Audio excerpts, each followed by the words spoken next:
আসসালামু আলাইকুম। আজকের আলোচনাটা একটু অন্যরকম।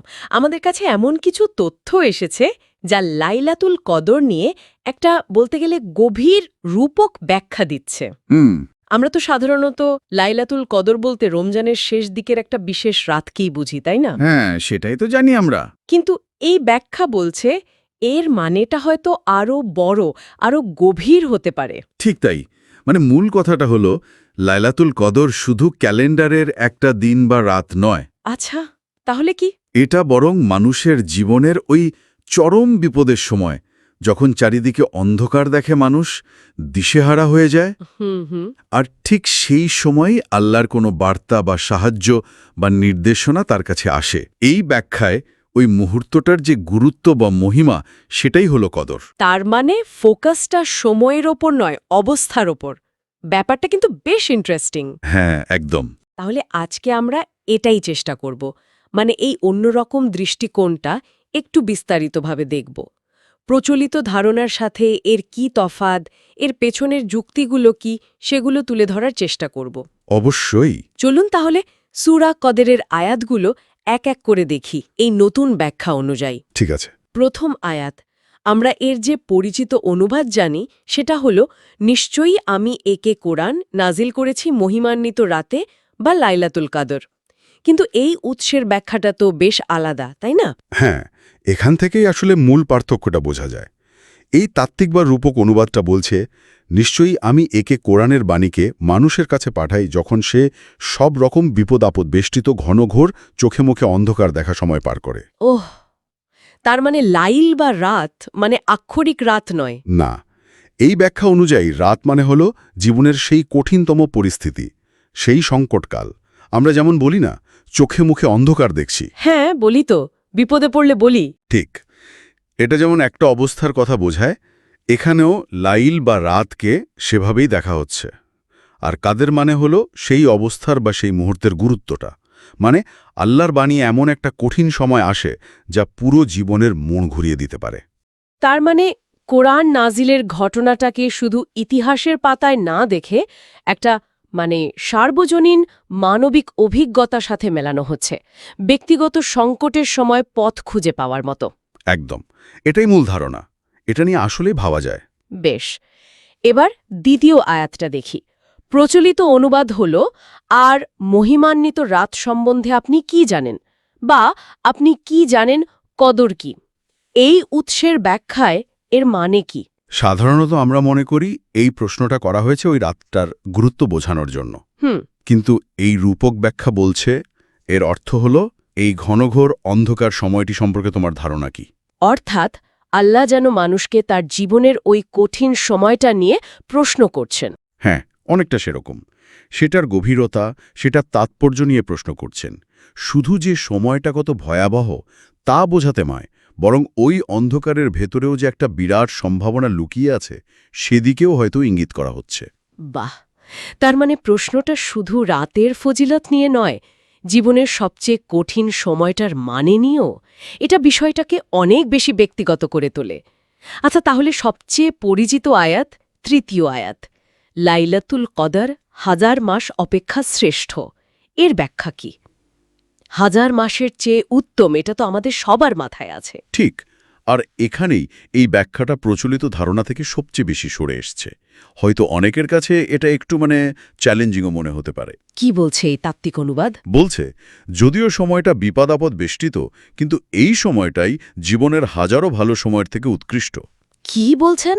একটা বিপদের সময় হাজারটা ভালো সময়ের চেয়ে ভালো? হাজার মাস মানে তো প্রায় ৮৩ বছর। এত দীর্ঘ একটা ভালো সময়ের চেয়ে একটা বিপদের সময় কিভাবে শ্রেষ্ঠ হয়? প্রশ্নটা আসাই স্বাভাবিক। ভালো সময় তো আমরা সবাই চাই, খারাপ সময়কে কেন শ্রেষ্ঠ বলা হচ্ছে? সেটাই তো। এর কারণ হিসেবে ব্যাখ্যায় বলা হচ্ছে, মানুষ যখন চরম বিপদে পড়ে, খুব কঠিন অবস্থায় থাকে, তখনই সে সবচেয়ে বেশি আল্লাহকে অনুভব করে, তার দিকে ফেরে। তার ভেতরের অহংকার বা গাফিলতি কমে যায়। সে তখন অন্তর থেকে আল্লাহর সাহায্য বা পথনির্দেশ চায়। ঠিক। অসহায় হলে আমরা আল্লাহকে বেশি ডাকি। একদম। আর ঠিক সেই সময়েই আল্লাহর বাণী বা বিধান তার কাছে স্পষ্ট হয়ে উঠতে পারে।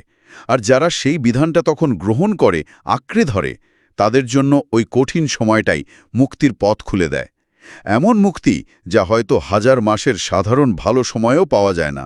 তার মানে শ্রেষ্ঠত্বটা সময়ের দৈর্ঘ্যে নয়, বরং আল্লাহর সাথে সংযোগ আর তার বিধান পাওয়ার গভীরতায়। ঠিক ধরেছেন, উৎকৃষ্টতাটা সেখানেই। এই ব্যাখ্যায় একটা উদাহরণও টানা হয়েছে, হজরত ইউনুস আলাইহিসসালামের ঘটনা। ও হ্যাঁ, মাছের পেটের ঘটনাটা। হ্যাঁ, এই ব্যাখ্যা বলছে এটা হয়তো আক্ষরিকভাবে মাছের পেট নাও হতে পারে। হতে পারে এটা একটা রূপক, একটা চরম দমবন্ধ করা সংকট। মানে এমন অবস্থা যেখান থেকে বের হওয়ার পথ নেই। হ্যাঁ, চারদিক থেকে তিনি যেন আটকা পড়ে গেছেন, উদ্ধারের কোনো উপায় জানা নেই। এটাই সেই লাইল বা অন্ধকার। আর ওই চরম সংকটের মুহূর্তে যখন তিনি প্রায় হাল ছেড়ে দিচ্ছেন, তখনই তিনি আল্লাহর বিধান বা আয়াতের সন্ধান পান এবং সেই অনুযায়ী দোয়া করেন। সূরা আম্বিয়াতে যেমন আছে। হ্যাঁ, ২১ নম্বর সূরার ৮৭ নম্বর আয়াতে তিনি ওই অন্ধকারের ভেতর থেকে ডেকে উঠেছিলেন, লা ইলাহা ইল্লা আন্তা সুবহানাকা ইন্নী কুনতু মিনাজ জালিমিন। তুমি ছাড়া কোনো উপাস্য নেই, তুমি পবিত্র, মহান, আমি তো সীমা লঙ্ঘনকারী হয়ে গিয়েছি। একদম, এটা ছিল তার চরম অসহায়ত্বের স্বীকারোক্তি, আল্লাহর বিধানের কাছে পুরোপুরি আত্মসমর্পণ। আর তারপরই তো তার মুক্তি এসেছিল। ঠিক পরের আয়াতেই ৮৮ নম্বর আয়াতে বলা আছে, অতঃপর আমি তার আহ্বানে সাড়া দিলাম এবং তাকে দুশ্চিন্তা থেকে মুক্তি দিলাম। আমি এমনিভাবে বিশ্ববাসীদেরকে মুক্তি দিয়ে থাকি।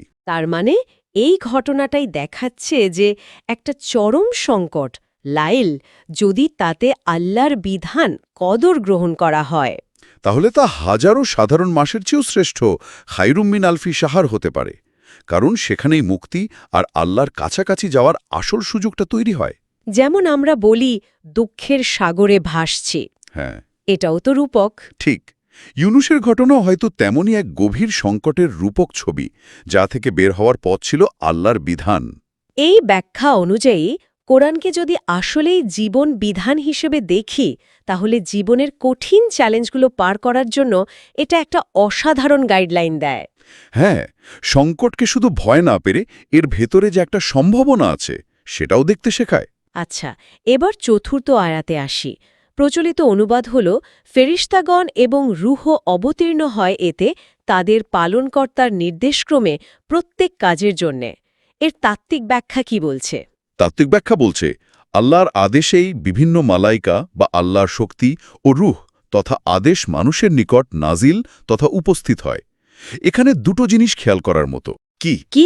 এক, মালাইকা শব্দটা আমরা সাধারণত ফেরেশতা বুঝি, কিন্তু এই ব্যাখ্যায় একটা ইঙ্গিত আছে যে মালাইকা হয়তো শুধু ফেরেশতা নয়, বরং আল্লাহর বিভিন্ন শক্তি বা কার্যকরী নীতি বা ব্যবস্থা হতে পারে। মানে আল্লাহর কার্য সম্পাদনের বিভিন্ন শক্তি বা উপায়। হ্যাঁ, যা ওই সংকটকালে সক্রিয় হয়। যদিও এ নিয়ে বিস্তারিত আলোচনা নেই উৎসটিতে, তবে এই সম্ভাবনার কথা বলা আছে। আর দ্বিতীয় হল রূহ। এটাকে দেখা হচ্ছে আল্লাহর আদেশ, তার বিশেষ নির্দেশনা বা জ্ঞান বা ইন্সপিরেশন হিসেবে। তাহলে সব মিলিয়ে অর্থটা কি দাঁড়ায়? ওই সংকটের সময় কি হয়? অর্থটা দাঁড়ায় যে জীবনের ওই চরম বিপদের মুহূর্তে লাইল, যখন মানুষ একা আর অসহায় বোধ করে, তখন আসলে সে একা থাকে না। আল্লাহর নির্দেশ, রূহ এবং তার সাহায্যকারী শক্তি বা উপায়গুলো মালাইকা তার দিকে নেমে আসে বা তার জন্য সক্রিয় হয়। কিভাবে? মানে কি রূপে আসে এই সাহায্য? সেটা হতে পারে কোনো বিশেষ জ্ঞান লাভ করা, কোনো সঠিক পথের দিশা পাওয়া, অপ্রত্যাশিত কোনো সাহায্য আসা বা মনের মধ্যে একটা দৃঢ়তা বা স্থিরতা চলে আসা। মূল কথা হলো ওই কঠিন সময়ে আল্লাহর সাহায্য আর পথ নির্দেশ পাওয়ার প্রক্রিয়াটা চালু হয়।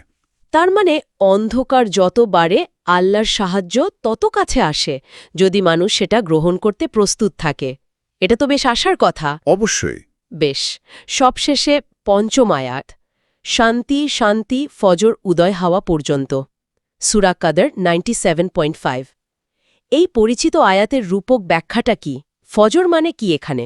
আমরা সাধারণত জানি যে কদরের রাতে ফজর পর্যন্ত শান্তি থাকে, কিন্তু তাত্ত্বিক ব্যাখ্যা এটাকে আরও গভীর মানে দিচ্ছে।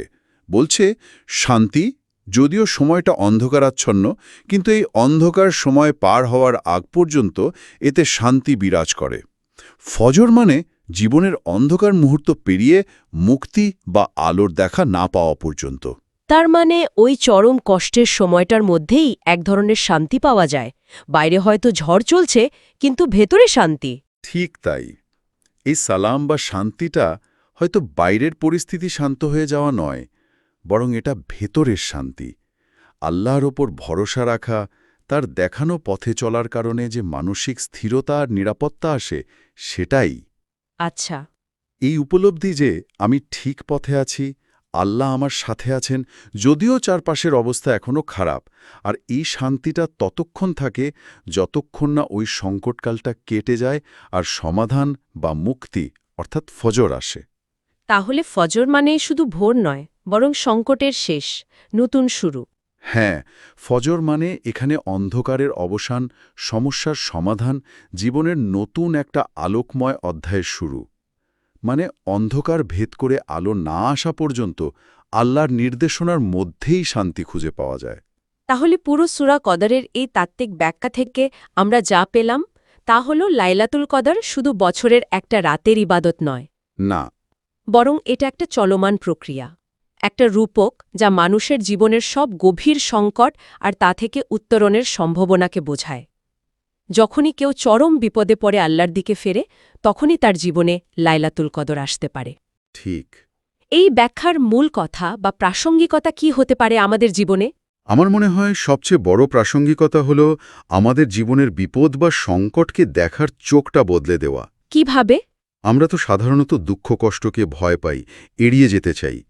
কিন্তু এই ব্যাখ্যা বলছে জীবনের ওই কঠিনতম সময়গুলোই আসলে হতে পারে আধ্যাত্মিক উন্নতির সবচেয়ে বড় সুযোগ, আল্লাহর সবচেয়ে কাছে যাওয়ার সুযোগ, জীবনকে নতুন করে গড়ার সুযোগ, যা হয়তো হাজার মাসের সাধারণ জীবনেও পাওয়া যায় না। হ্যাঁ, সেটাই।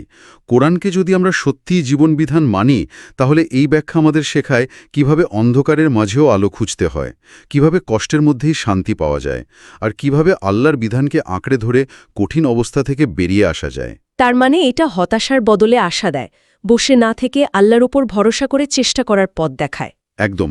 ব্যক্তিগত জীবনে কোনো চ্যালেঞ্জ আসুক, মানসিক চাপ আসুক বা অন্য কোনো বিপর্যয়, এই দৃষ্টিকোণ থেকে দেখলে হয়তো আমরা ভেঙে পড়ব না, বরং শক্তি পাব।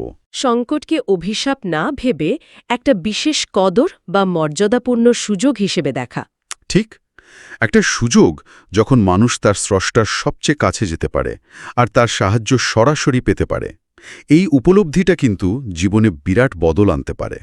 আজকের আলোচনাটা সত্যি চিন্তার একটা নতুন দিক খুলে দিল। লাইলাতুল কদর নিয়ে আমাদের যে চেনা ধারণা, তার পাশাপাশি এই রূপক ব্যাখ্যাটা দিমাগে একটা ধাক্কা দিয়ে গেল। একটু অন্যরকম তো বটেই। আমরা তো সবসময় জীবনের ভালো সময়গুলোকেই গুরুত্ব দেই, খারাপ সময় এলে চাই কখন সেটা চলে যাবে। কিন্তু আজকের আলোচনার পর একটা প্রশ্ন মনে আসছে। বলুন। যদি জীবনের সবচেয়ে অন্ধকার সময়গুলোই আল্লাহর বিশেষ করুণা, তার পথনির্দেশ আর গভীরতম শান্তি পাওয়ার শ্রেষ্ঠ সুযোগ হয়, তাহলে ওই কঠিন চ্যালেঞ্জগুলোর প্রতি আমাদের যে ভয় বা বিরক্তি, সেটাকে শ্রদ্ধায় বদলাতে পারে? আমরা কি সংকটকে মেনে নিতে, এমনকি আলিঙ্গন করতে শিখতে পারি? এটা আসলেই গভীর ভাবনার বিষয়। অবশ্যই ভাবার বিষয়। আজকের মতো এখানে শেষ করছি। সবাইকে সালাম। ওয়ালাইকুম আসসালাম।